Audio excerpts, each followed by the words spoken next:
Hi, this is Paul Glumaz once again, and today is the 8th of February, and this is being brought to you by General Welfare Presents. And I'm starting to get a little bit, some of my YouTube broadcasts are being taken down. I don't have that larger following.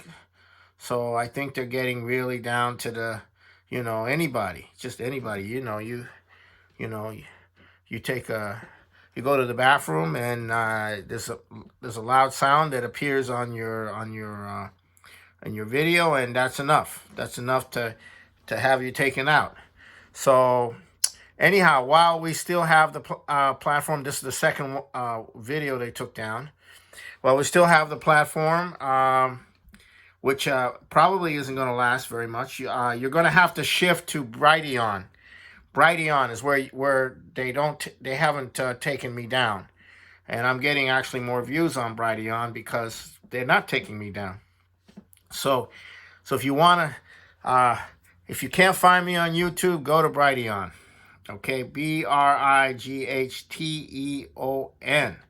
And I'm also putting it on Rumble, but that hasn't really gotten going yet. So, 19 days it is into the illegitimate occupation of the White House. An impeachment trial begins tomorrow on the 9th of February. To whom? A private citizen. And the charges are inciting an insurrection, for which evidence exists that the alleged insurrection was some kind of false flag involving an internal takedown of the security at the Capitol and the involvement of deep state-controlled rioters, right? And a lot of these people that they have we've studied from the photographs have been in and out of mental institutions, So somebody's paying their bills to come in and act weird. So now this whole process of impeachment trial will drag on. It'll drag the nation through an intense hate session, news cycle. It should last about 2 weeks. And it's focused on President Donald J. Trump. So the first step is to decide whether it's constitutional. They only need 51 votes for that, and that'll probably be done. Then the next step is to go through the trial. And so sometime the following week, the Senate will make a decision. Now, so the question you have to ask, the most important question, is why is this being done to someone who is no longer in office? And what is it about Donald Trump that makes him so hated and feared? And what do those doing this actually hope to accomplish? Well, to briefly answer those questions, one must realize that Donald Trump profoundly threatened the corrupt system of control over American politics. This corrupt system that we have lived under is based on controlling the issue agenda. It's not simply payola and all of that, but it's the way they control the issue agenda. And thereby keeping different constituencies and special interests fighting each other over a declining pie, such that a true coalition of interests cannot come together across constituencies and special interests. You can't bring together a conception of the general welfare, which brings these constituencies and interests together around a common beneficial aim. Trump has broken that. And we'll get into that. Now, the Republican Party has been divided between evangelicals and libertarians and the mainstream Republicans and the fiscal conservatives said, and other factions. The Democratic Party has been divided between various minorities, social sexual orientation, radical leftists, trade unions, environmentalists, and all kinds of identity issues. None of those things by themselves represent the general welfare as a whole. Now, this also does not include all of those who consider themselves independents of all of this. But they're also, not in it.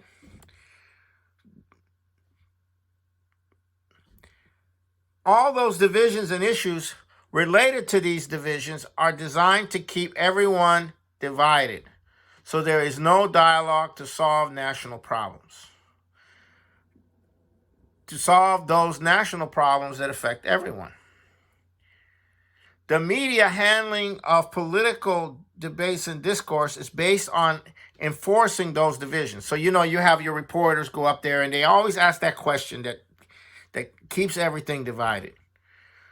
The candidate is never really asked a question about how things can be resolved. It's always skewed. And the idea is to keep everyone divided so that there's no dialogue to solve problems that affect everyone. The media handling of political debates and discourse is of that nature. This condition is what allowed the nation to be looted and plundered by the international financial interests controlling this structure and thereby precipitate endless wars and sending jobs overseas and all the things that we're familiar with.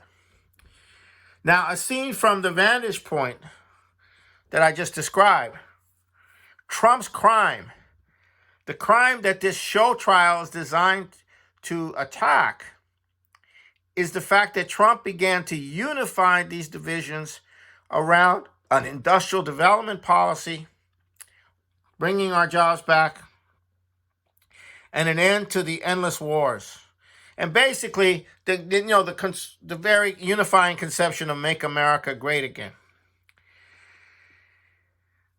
And thereby, he brought conservatives together with minorities, with unions, with independents, with Democrats, and even some progressives. This is what threatened the corrupt system. That is why they did everything to box him in from the Democratic side and from the Republican side. To prevent that quality of dialogue and discussion in the population, but also to bring all these different factions that would otherwise be at war with each other together around a common purpose for the nation. And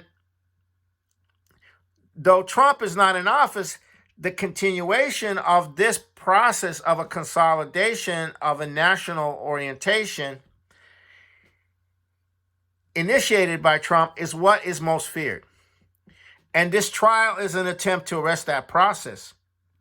In this respect, it also is an attack on Trump supporters and is designed to make anyone who supports Trump into a social pariah or to degrade them or set up the conditions to come after them, as domestic terrorists or whatever, to isolate them, to create an environment where they, where you feel you can't do anything.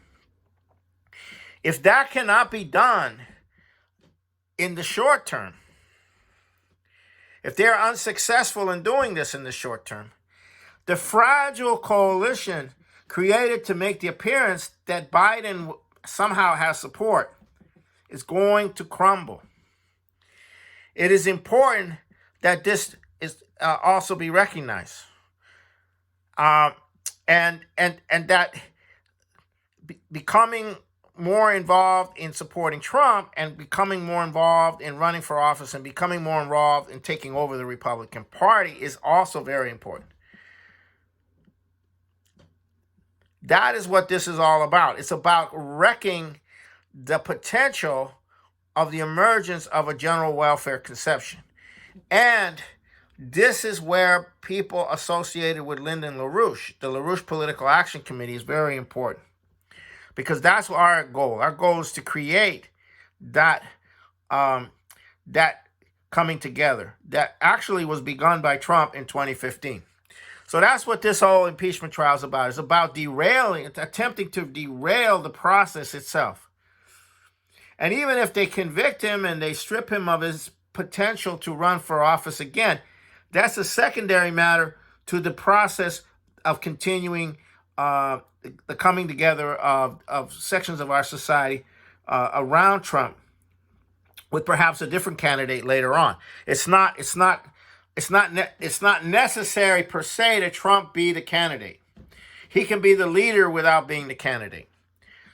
So on that note, we have to look forward.